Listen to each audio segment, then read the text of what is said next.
केशवम् रामनारायणम् कृष्णदामोदरम् वासुदेवम् हरिम् श्रीधरम् माधवम् गोपिकावल्लभम् जानकीनायकम् रामचन्द्रम् भजे।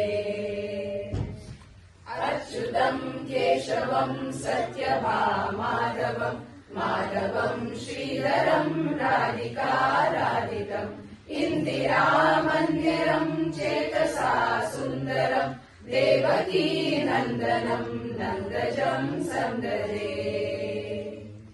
विष्णवे कृष्णवे शङ्किने चक्रिणे रुक्मिणी रागिणे जानकी जानये वल्लभी वल्लभायाचितायात्मने कंसमे वंशिने वंशिने ते नमः।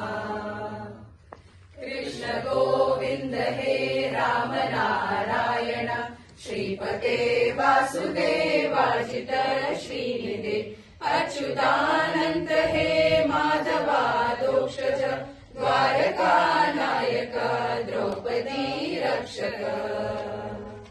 राक्षस शोभित सीतया शोभितो दण्डकारण्यभू पुण्यता कारण लक्ष्मणेनान्वितो वानरैः सेवितो गस्य सम्पूजितो राघव पातु माम्।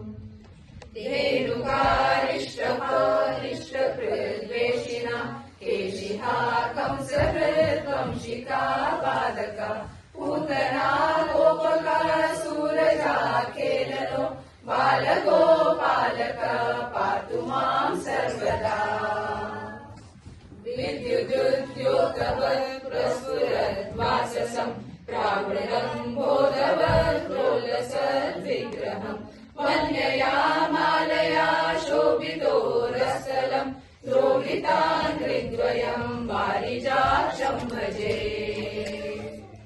कुञ्चितैः कुन्तलैः भ्राजमानाननम् रत्नमौलिम् लसत्कुण्डलम् गण्डयो हारकेयूरकम् कङ्कण प्रोज्ज्वलम् किङ्किणी मञ्जुलम् श्यामलम् तम् भजे। अच्युतायाश्रकम् यः पठेदिष्टदम् प्रेमतः प्रत्यहम् पुरुष सस्पृहम् वृत्ततः सुन्दरम् वेद्य विश्वम्भरम् तस्य वैश्यो हरिर्जायते सत्वरम्। इति श्री शङ्कराचार्यविरचितम् अच्युताष्टकम् सम्पूर्णम्।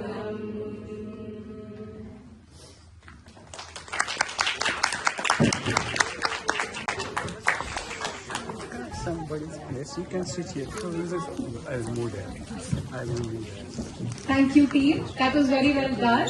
Now coming to our participants. I think the first participant is Sharma.